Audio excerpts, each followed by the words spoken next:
कहानी शुरू होती है एक छोटे बच्चे की ट्रेन के आगे सुसाइड करने से। क्या हुआ कि एक छोटे बच्चे को सुसाइड करना पड़ गया। वहीं दूसरी तरफ एक जानवर की गाड़ी से टकराकर मौत हो जाती है। एक्सीडेंट के बाद कार का मालिक कार को रिपेयर कराने के लिए पहुंचता है।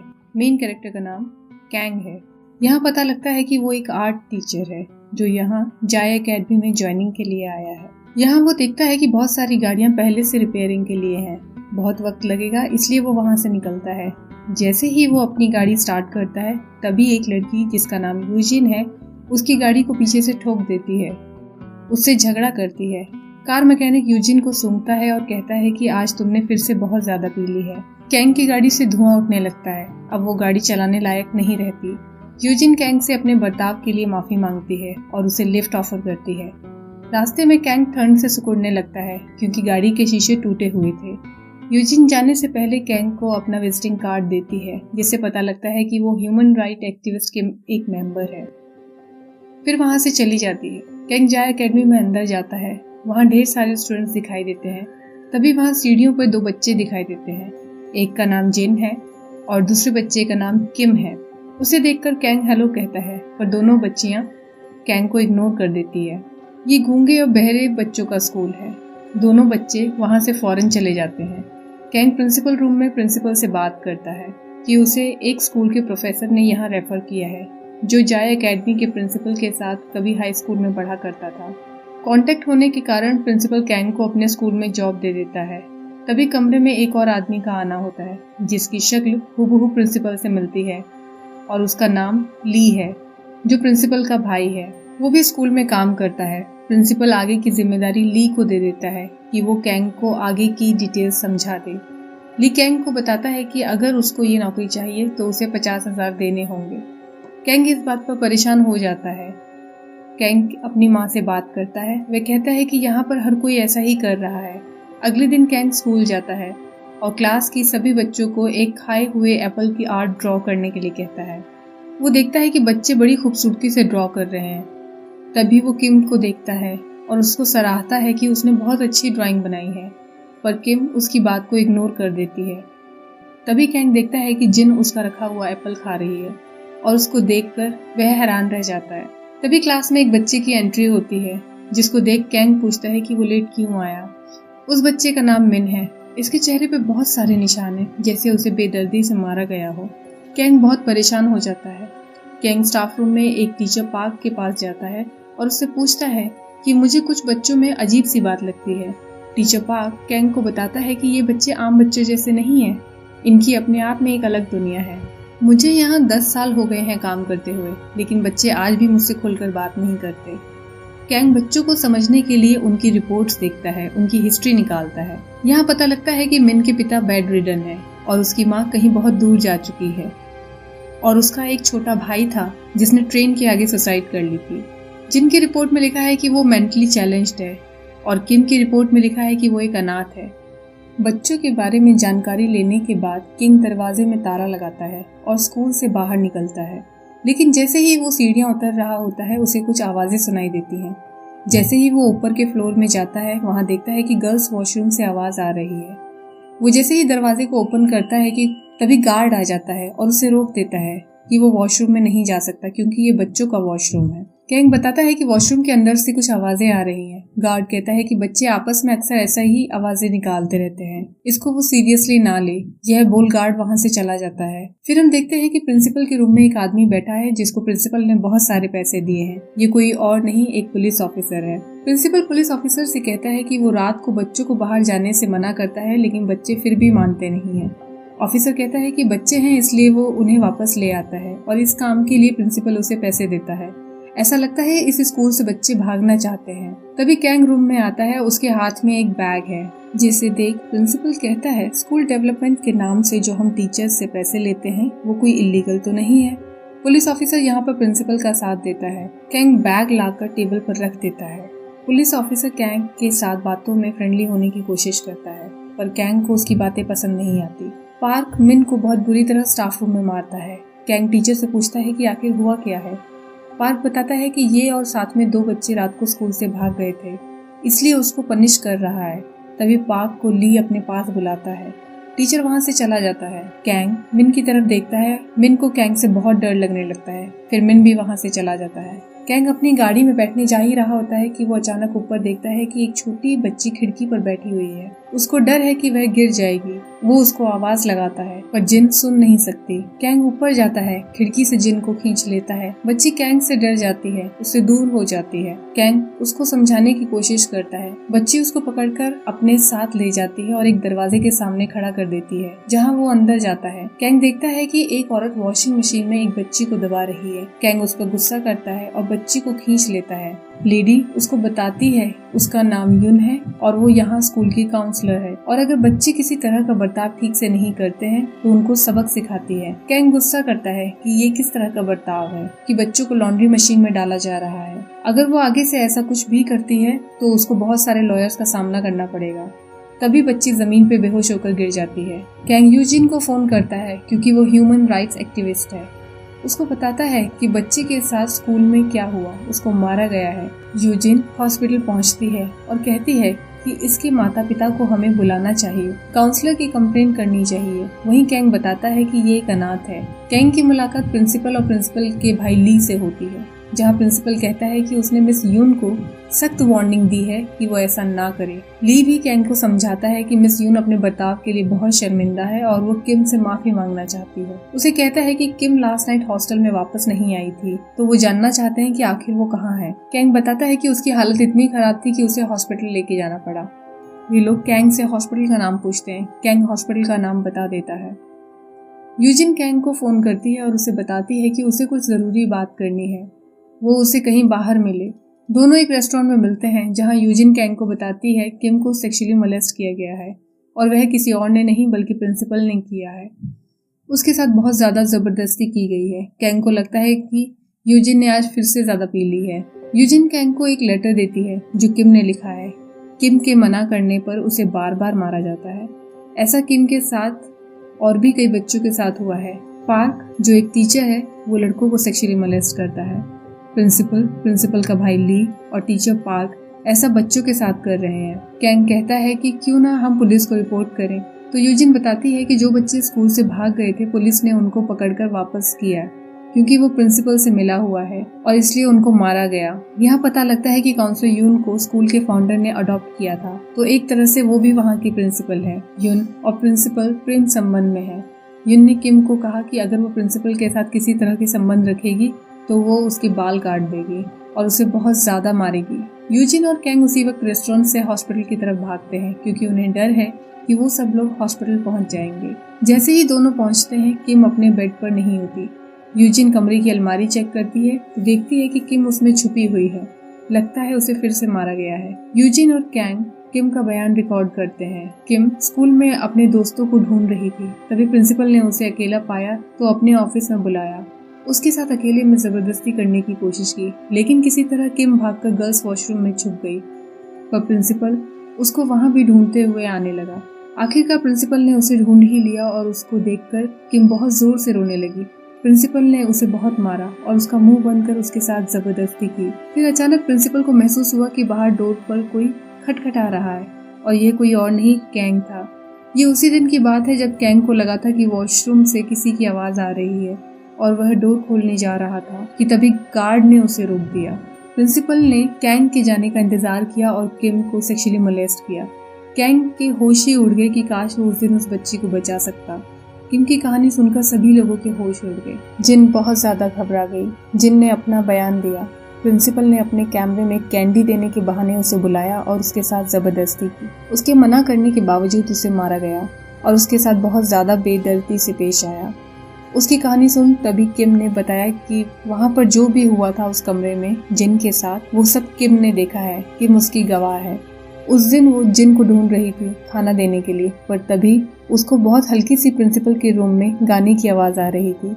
वो प्रिंसिपल रूम के दरवाजे के बाहर आकर खड़ी हो गई और हल्के से धीरे से दरवाजे से झांका तो उसने पाया कि प्रिंसिपल जिन को सेक्सुअली मोलेस्ट कर रहा है। तभी प्रिंसिपल ने किम को देख लिया और वो खाना छोड़कर भागी। प्रिंसिपल ने किम को सीढ़ियों पर पकड़ लिया और उसे इशारों में कहा कि अगर उसने किसी को बताया तो उसे जान से मार देगा। यूजिन लीगल कंप्लेंट करने के लिए अलग अलग दफ्तर जाती है, पर कोई भी उसकी बात को सीरियसली नहीं लेता और ना ही कोई इस केस को लेना चाहता है। वो कई लॉयर से बात करती है, पुलिस वालों से बात करती है, हर कोई उसे एक दूसरे के पास दफ्तर में जाने को कहता है। सभी कहते हैं कि ये उनके जुरिस्डिक्शन में नहीं आता। यूजिन उस पुलिस वाले से भी बात करती है जो स्कूल के प्रिंसिपल से मिला हुआ है, लेकिन वो भी इस केस को लेने से मना कर देता है और कहता है कि वो एक बहुत बड़े और इज्जतदार आदमी का नाम खराब करने की कोशिश कर रही है। वो उसे समझाती है कि बच्चों के साथ इतना बुरा हुआ है, लेकिन वो इस बात को बिल्कुल भी सीरियसली नहीं लेता। यूजिन एविडेंस भी देती है, लेकिन वो उसे इग्नोर कर देता है। यूजिन हार कर जब ऑफिस से बाहर निकलती है, तभी उसके पास एक फोन आता है कि एक न्यूज चैनल है जो उनकी स्टोरी को लाइव टेलीकास्ट करना चाहता है। प्रिंसिपल के ऑफिस में टीचर पार्क मिन की पिटाई करता है, उसको बहुत बुरी तरह मारता है, पूछता है कि उसकी 2 लड़कियां जो दोस्त हैं वो कहाँ हैं। मिन कुछ नहीं बताता। पार्क उसकी और ज्यादा पिटाई करता है। तभी दरवाजे पर कैंग दस्तक देता है। वो भी बाहर खड़ा होकर सारी आवाजें सुनता है। प्रिंसिपल पार्क को डोर ओपन करने के लिए कहता है। कैंग मिन की इतनी बुरी हालत को देख शॉक रह जाता है। प्रिंसिपल कैंग को अंदर कमरे में बुलाता है और वहीं प्रिंसिपल हमशक्ल भाई भी मौजूद होता है। कैंग को ये सब कुछ देखकर बहुत गुस्सा आता है और उसके हाथ में जो एक फ्लावर पॉट होता है वो पार्क के सर पे दे मारता है। ये देखकर मिन हैरान हो जाता है, क्योंकि मिन की मदद किसी ने पहली बार की थी। अब मिन कैंग पर कुछ भरोसा करता है। मिन कैंग के साथ स्टूडियो में आता है, जहां पर वो अपनी कहानी टेलीविजन वालों को बताता है कि किस तरह से टीचर पार्क ने उसे अपने घर के बाथरूम में ले जाकर उसके साथ जबरदस्ती की, और यही जबरदस्ती उसने उसके छोटे भाई के साथ भी की। जब मिन ने मना किया तो पार्क ने उसकी बहुत पिटाई की और मिन को कमरे में बंद कर दिया। ये सब कुछ मिन का छोटा भाई देख रहा था और पार्क ने उस छोटे बच्चे को भी नहीं बख्शा। मिन को होश आता है तो वो बाथरूम और घर में अपने छोटे भाई को ढूंढता है, पर वह कहीं नहीं मिलता। मिन बाहर आता है, उसको वहां भी नहीं दिखाई देता। तभी पार्क जबरदस्ती मिन को अंदर कमरे में ले जाता है और उसके साथ फिर से बदसलूकी करता है, और इस खबर को पूरा देश देख रहा है। इस लाइव न्यूज को पुलिस वाले भी देखते हैं। अब उन्हें मजबूरन इस केस को लेना पड़ता है और प्रिंसिपल के भाई को भी गिरफ्तार किया जाता है और टीचर पार्क को भी। पुलिस वाला कहता है कि अब वक्त आ गया है कि अब तुम अपने सबसे अच्छे कनेक्शन को ढूंढ निकालो, बेस्ट लॉयर जज को ढूंढो जो तुम्हें इस केस में जीत दिला सके। केस की पहली हियरिंग होनी है। बहुत सारे लोग प्रिंसिपल के सपोर्ट में खड़े हैं और बहुत सारे लोग ऐसे भी हैं जो प्रिंसिपल के खिलाफ खड़े हैं। इन सारी भीड़ से गुजरते हुए यूजिन और कैंग बच्चों को कोर्ट में ले जाते हैं। कोर्ट में तीनों मुलजिम की पेशी होती है। प्रिंसिपल कहता है कि इस एकेडमी के फाउंडर उसके पिता थे। उन्होंने अपनी सारी संपत्ति देकर इस एकेडमी को शुरू किया। वह पिछले 50 सालों से इस एकेडमी को चला रहा है और उसे अपने पिता से यही बात विरासत में मिली है कि कभी ऐसे लोगों के साथ बुरा बर्ताव न किया जाए। कोर्ट में कई लोग भी बैठे हुए हैं जो सुन बोल नहीं सकते। उन्होंने जज को इशारे में कहा कि उन्हें कोई ट्रांसलेटर चाहिए।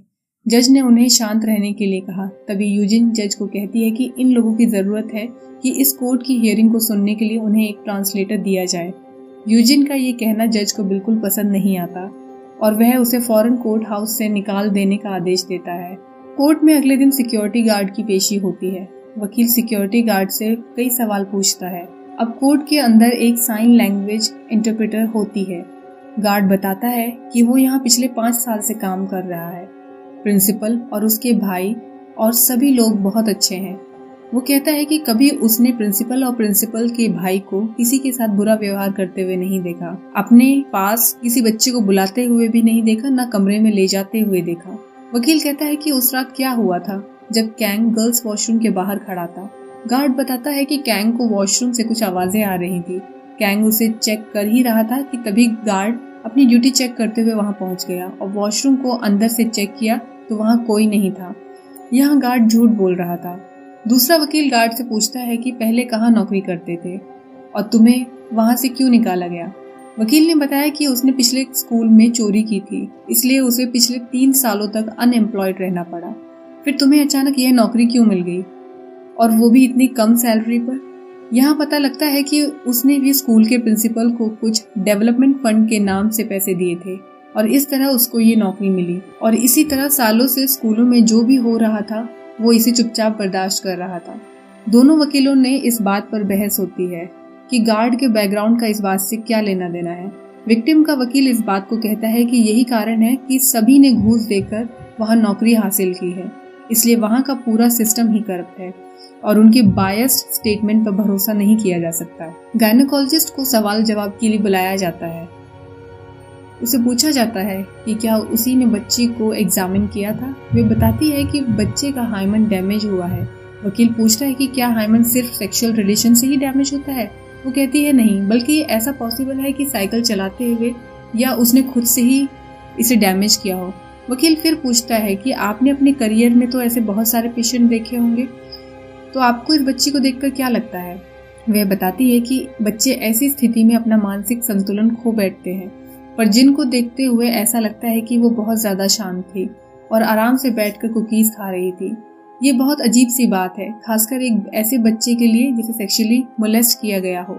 इसके अलावा उसके शरीर पर किसी तरह के कोई घाव या निशान भी नहीं थे। उसे जिन एक ऐसी बच्ची नहीं लगती जिसके साथ सेक्सुअल मोलेस्टेशन हुआ हो।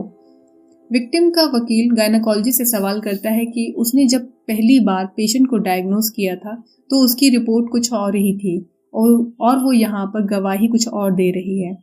वकील जज के सामने असली रिपोर्ट रखता है और उससे पूछता है कि आखिर वो ऐसा कर क्यों रही है। जज गायनेकोलॉजिस्ट को गुस्सा करता है कि उसने 2 रिपोर्ट क्यों बनाई है। वह कहती है कि उसको पता नहीं था कि ये केस इतना ज्यादा सीरियस हो जाएगा कि कोर्ट में चला जाएगा। लॉयर उस पर गुस्सा करता है कि केस कितना भी सीरियस हो पर डायग्नोसिस तो सही होना चाहिए। गायनेकोलॉजिस्ट बताती है कि जिनका हाइमन डैमेज था, पर वह अभी का डैमेज नहीं है बल्कि 5 साल पहले का डैमेज है। इसका मतलब कि जब वो बच्ची 9 वर्ष की थी तब से ही उसके साथ जबरदस्ती की जा रही थी। प्रिंसिपल का लॉयर इस बात को सुनकर आग बबूला हो जाता है और वो कहता है कि इतनी छोटी बच्ची के साथ कोई सेक्सुअल संबंध कैसे बना सकता है, इसमें लड़की की मनमानी रही होगी। हम आगे देखते हैं कि कैंग, यूजिन और सभी बच्चे बाहर रेस्टोरेंट में खाना खाते हैं, एक अच्छा वक्त गुजारते हैं। फिर वो उसके बाद बीच पर जाते हैं जहाँ बच्चे खेलते हैं और उन्हें अपनी एक नॉर्मल जिंदगी का एहसास होता है। बच्चे उनसे कहते हैं कि काश ये दोनों उनके माता पिता होते तो उनकी जिंदगी कुछ और ही होती। अब यहाँ जिन को कटघरे में बुलाया जाता है। विक्टिम्स का लॉयर एक्यूज्ड से पूछता है कि क्या आप इस बच्ची को जानते हैं और आप इसे देखकर क्या महसूस करते हैं। प्रिंसिपल कहता है कि मुझे यकीन नहीं होता कि हम पर जो इल्जाम लगाए जा रहे हैं आखिर इसकी शुरुआत इस लड़की से हुई है। प्रिंसिपल कहता है कि लगता है कि मैं शायद इस बच्ची को जानता हूँ, शायद 1-2 बार देखा है। लॉयर गुस्सा करता है कि आपने जिस लड़की को सालों तक मोलेस्ट किया आप उसको जानते ही नहीं है। प्रिंसिपल का भाई ली कहता है कि ये बच्ची मेंटली चैलेंज्ड है। मैंने प्रिंसिपल को देखा है कि 1-2 बार वो उसके सर पर हाथ थपथपाते हैं, पर इसका मतलब यह नहीं कि कुछ ऐसा हुआ हो। वकील पार्क से जिनके बारे में पूछता है। पार्क कहता है कि वो मेरी क्लास की स्टूडेंट रही है, वह उससे बहुत प्यार करता है, उसकी परवाह भी करता है। लॉयर बच्ची से पूछता है कि इनमें से कौन है जिसने तुम्हें मोलेस्ट किया था। बच्ची बताती है कि ये तीनों ही लोग हैं जिन्होंने उसके साथ ऐसा किया था। बच्ची से पूछा जाता है कि आखिर ऐसा उसके साथ कितनी बार हुआ। वह कहती है कि इतनी ज्यादा बार हुआ कि अब उसे गिनती नहीं कर पा रही है और हर बार उसे मारते थे, उसके साथ जबरदस्ती करते थे, उसे दुख पहुंचाते थे। कैंग के पास प्रोफेसर किम का फोन आता है। ये वही प्रोफेसर था जिसने कैंग को इस एकेडमी में जॉब के लिए रेफर किया था। कैंग जाता है तो वो देखता है कि प्रोफेसर किम के अलावा प्रिंसिपल का लॉयर भी वहां पर है जो उससे आउट ऑफ कोर्ट सेटलमेंट करना चाहता है। प्रिंसिपल का लॉयर कैंग को बहुत सारे पैसे ऑफर करता है और कहता है कि अगर वो आउट ऑफ कोर्ट सेटलमेंट कर लेता है तो किम के कॉलेज तक की पढ़ाई का सारा खर्च वो लोग उठाएंगे और इसके अलावा कैंग को सियोल के स्कूल में फुल टाइम टीचर की जॉब ऑफर की जाएगी। कैंग ऑफर को रिजेक्ट कर देता है और वहां से बाहर जाता है। लॉयर कैंग को कहता है कि तुम्हें अपनी बेटी के बारे में सोचना चाहिए जो बहुत ज्यादा बीमार है। सोचो इन पैसों से तुम कितना कुछ बेहतर कर सकते हो। पर कैंग वहां से बाहर आ जाता है। यूजिन के पास कोवर्कर का फोन आता है जो उसे बताता है कि जिन के पिता को उसके रिलेटिव्स ने कन्विंस कर लिया है कि वो आउट ऑफ कोर्ट सेटलमेंट कर ले और इसके अलावा जिन के पिता भी मेंटली चैलेंज्ड हैं। कैंग कोर्ट में किम के साथ होता है। वह किम से पूछता है क्या तुम आज टेस्टिफाई करना चाहती हो। किम हाँ कहती है और उन लोगों से बिल्कुल नहीं डरती। कैंग की माँ कोर्ट में आती है और कैंग को गुस्सा करती है कि वो इतने दिनों से कह रहा था कि वो स्कूल के काम में बिजी है, इसलिए वो अपनी माँ और बेटी से बात भी नहीं करता और उन पर ध्यान भी नहीं दे पा रहा। वो उसे गुस्सा करती है कि वो किस तरह का काम कर रहा है जहाँ उसे सही गलत का नहीं पता। वो उसे इस बात के लिए भी गुस्सा करती है कि वो इस केस में इन्वॉल्व है। कैंग अपनी माँ को कोर्ट में हियरिंग सुनने के लिए कहता है और कहता है कि अगर मैंने आज इस बच्ची का साथ नहीं दिया तो मैं कभी अपनी बेटी का भी अच्छा पिता नहीं बन पाऊंगा। वकील किम से सवाल करता है कि क्या प्रिंसिपल ने तुम्हें सेक्सुअली मोलेस्ट किया है? बच्ची हाँ कहती है। लॉयर, क्या तुम अक्सर प्रिंसिपल से मिलती थी? बच्ची मना करती है। लॉयर कहता है कि उसने तुम्हें किस तरह से सेक्सुअली मोलेस्ट किया? बच्ची बताती है कि प्रिंसिपल उसे जबरदस्ती अपने ऑफिस ले गया था। फिर लॉयर कहता है कि क्या तुम बता सकती हो कि इन दोनों आदमियों में से प्रिंसिपल कौन है? को बताने के लिए कहता है कि इनमें से कौन है जिसने तुम्हें सेक्सुअली मोलेस्ट किया है। किम कहती है कि वो नजदीक जाकर उनको देखना चाहती है ताकि वो बता सके कि इन दोनों में से वो कौन है। किम दोनों के सामने खड़ी होती है, उनके सामने साइन लैंग्वेज में कुछ कहती है। उनमें से एक व्यक्ति कुछ रिएक्ट नहीं करता पर दूसरा थोड़ा सा फेस एक्सप्रेशन चेंज करता है। उसे देखकर किम समझ जाती है कि यही है वो। किम से पूछा जाता है कि तुम्हें कैसे पता कि यही है वो जिसने तुम्हें सेक्सुअली मोलेस्ट किया है? किम बताती है कि जब भी उसके साथ जबरदस्ती हुई थी तो हर बार उसे इशारों में एक बात कहेगी कि अगर उसने किसी को बताया तो उसको जान से मार दिया जाएगा। प्रिंसिपल और प्रिंसिपल के भाई दोनों में से एक को ही साइन लैंग्वेज आती है और साइन लैंग्वेज सिर्फ प्रिंसिपल को आती है। तो जब वो इशारा उसने उन दोनों के सामने किया तो उनमें से एक के चेहरे का रंग बदल गया, उसके एक्सप्रेशन बदल गए। यही आदमी प्रिंसिपल है। किम के दिमाग की पूरी कोर्ट में तारीफ हुई और उसके अक्लमंदी को दाद दी गई। वकील किम से पूछता है कि जब तुम जिन को ढूंढ रही थी तब तुम्हें हल्की सी आवाज सुनाई दी थी, तो तुम प्रिंसिपल के कमरे की तरफ गई और तुमने वहाँ पर अंदर झांका तो तुमने देखा कि प्रिंसिपल जिन के साथ जबरदस्ती कर रहा था। क्या ये सही है? किम हाँ कहती है। वकील कहता है कि जब किम सुन ही नहीं सकती तो बोल नहीं सकती तो आखिर रूम में गाने की आवाज कैसे सुनाई दे सकती है और किस तरह से वह सुनकर वहां तक जा सकती है? किम बीच में रुकती है और कहती है कि वो हल्के से गाने की आवाज सुन सकती है। उसने गाने के सिंगर का नाम भी बताया, जिसे सुन सब लोग शॉक्ड रह गए। किम की बात को टेस्ट किया गया और वो गाना लगाया गया। किम को यहाँ पर ये बताना है कि अगर वो गाने की आवाज सुन सकती है तो उसे अपना हाथ ऊपर उठाना है और अगर गाना बंद हो जाए तो उसे अपना हाथ नीचे करना है। गाने को प्ले किया जाता है। किम बहुत ध्यान से सुनने की कोशिश करती है। जैसे ही गाना बजना शुरू होता है किम अपने हाथ को ऊपर करती है और यह देख सब लोग हैरान हो जाते हैं कि आखिर एक बहरी लड़की सुन कैसे पा रही है। वकील अचानक से गाने को बंद कर देता है और फिर किम अपने हाथ को नीचे कर देती है, जो एक साइन है कि अब गाना बंद हो गया है। वकील अचानक से गाने को फिर से शुरू कर देता है। किम पूरे ध्यान से फिर से सुनने की कोशिश करती है। वो अपना हाथ फिर से ऊपर कर लेती है। वकील इस बात को देख हैरान रह जाता है और जज भी। किम के दोस्त उसको बताते हैं कि उसने सही तरीके से अपनी बात रखी। कैंग की माँ उसको कुछ खाने के लिए देती है और कहती है कि यकीन नहीं होता कि इतने मासूम बच्चों के साथ कोई इतना बुरा बर्ताव भी कर सकता है। ये कहकर वो वहाँ से चली जाती है। यूजिन मिन के घर जाती है। वहाँ से वो यून को निकलते हुए देखती है। वह बताती है कि उसने सेटलमेंट पेपर पे साइन करवा लिए हैं। मिन की ग्रैंड मदर के पास बिल्कुल पैसे नहीं है और उसे कुछ पैसे देते ही उन्होंने फटाफट से साइन कर दिए और उसके पिता बेड से हिल नहीं सके, तो मेरे लिए बहुत आसान था ये सब कुछ करवाना। यून कहती है कि उसकी ग्रैंड मदर कैसे साइन न करती कि उनका एक लौता बेटा बेड रिडन है और उसका पोता सुन बोल नहीं सकता। ये कहकर यून वहाँ से चली जाती है। यूजिन को ये सब कुछ बहुत बुरा लगता है पर वो यहाँ कुछ नहीं कर सकती थी। मिन कैंग को कहता है कि वो भी टेस्टिफाई करना चाहता है ताकि वो सबको बता सके कि टीचर पार्क ने उसके और उसके भाई के साथ क्या किया। कैंग बताता है कि वो ऐसा नहीं कर सकता क्योंकि उसकी ग्रैंड मदर ने सेटलमेंट पेपर पर साइन कर दिए हैं और उन्होंने उसे माफ कर दिया है। मिन को ये बात सुनकर बहुत दुख होता है। उसके दोस्तों को भी बहुत बुरा लगता है। मिन कहता है कि उनको सजा मिलनी चाहिए। उन्होंने मुझसे मेरे भाई से माफी नहीं मांगी, उन्होंने हमारे साथ बुरा किया। अगले सीन में देखते हैं कि किम कैंग को रात में उठाती है और उसे बताती है कि जब प्रिंसिपल उसे जबरदस्ती अपने कमरे में ले गया था तब टीवी पर उसने एक फुटेज देखी थी जिसमें प्रिंसिपल और यून एक साथ थे। किंग समझ जाता है कि उसको उस फुटेज को ढूंढना ही होगा ताकि उसको एविडेंस के लिए इस्तेमाल कर सके। कैंग और यूजिन बहुत ढूंढते हैं पर उन्हें कुछ नहीं मिलता। कैंग को रिमोट मिलता है। वो रिमोट से टीवी को ऑन करता है तो वो पाता है कि वो खुद को उस टीवी पर देख रहा है, यानी कि इस कमरे में कहीं सीसीटीवी लगा हुआ है। कैंग सीसीटीवी को ढूंढ लेता है और फुटेज निकालकर अपने लॉयर के पास ले जाता है।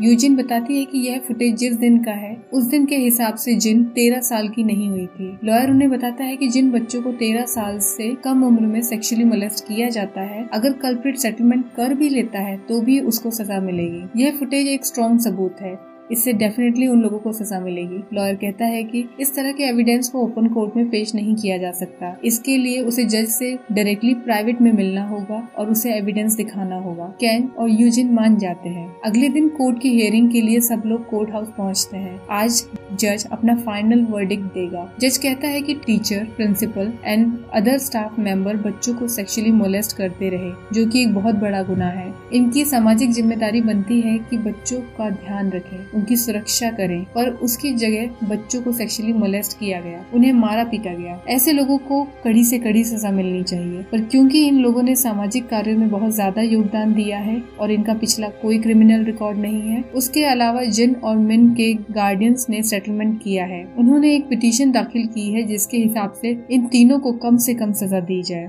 जज पार्क को 8 महीने की सजा और 2 साल प्रोबेशन पीरियड की सजा देता है। ली को 6 साल की सजा और 1 साल के प्रोबेशन की सजा मिलती है और प्रिंसिपल को 6 महीने की सजा और 1 साल के प्रोबेशन की सजा मिलती है। और वकील को कहा जाता है कि वे जल्द से जल्द कार्यवाही को पूरा करें और तीनों को रिलीज किया जाए। इस बात पर सभी लोग हंगामा करते हैं क्योंकि वो कोर्ट के न्याय से बिल्कुल भी खुश नहीं थे। सब लोग बहुत दुखी होते हैं। कैंग अपने लॉयर की तरफ देखता है। उसको देखते ही समझ जाता है कि उसने एविडेंस को भी सबमिट नहीं किया और वो भी बिक चुका है, नहीं तो किसी भी सूरत में ये केस को वो नहीं हारते। लॉयर उनसे नजर नहीं मिलाता और वहाँ से चला जाता है। मिन पर इस फैसले का बहुत बुरा असर होता है। जिन और किम यूजिन को बताती हैं कि मिन यहाँ से बहुत गुस्से में गया है, पता नहीं वो क्या करेगा। ये बात यूजिन कैंग को बताती है। कैंग मिन को ढूंढने के लिए निकल पड़ता है। वो किसी तरह उसे ढूंढते हुए रेलवे ट्रैक पर पहुँचता है और पाता है कि मिन और पार्क का झगड़ा हो रहा है। तभी सामने से ट्रेन आने लगती है। मिन पार्क को पकड़ के रखता है और ट्रेन इन दोनों के ऊपर से गुजर जाती है। कैंग कोशिश करते हुए भी उसे नहीं बचा पाता। यूजिन भी वहाँ पहुँच जाती है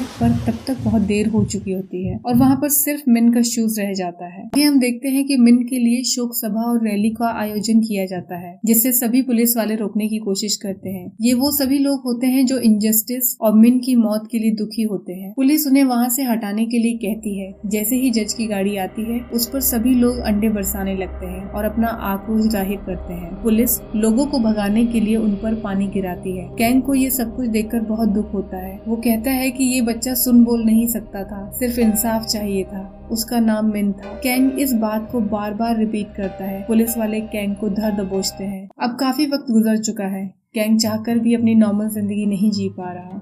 यूजिन कैंग से ऑनलाइन बातचीत करती है, बताती है कि उन्होंने फिर से अपील की थी कोर्ट में, लेकिन उनकी अपील को रद्द कर दिया गया। वह बताती है कि बच्चे उसके साथ रहते हैं और वे बहुत खुश हैं। उसको देख वहाँ स्कूल से और भी कई बच्चे उसके पास रहने के लिए आ गए हैं और अब वो एक हेल्दी एंड हैप्पी लाइफ जी रहे हैं। अब जिन यूजिन को साइन लैंग्वेज सिखा रही है। वह विश करती है कि जैसे इन बच्चों के चेहरे पर खुशी है, अब धीरे धीरे वही खुशी कैंग की जिंदगी में भी आए।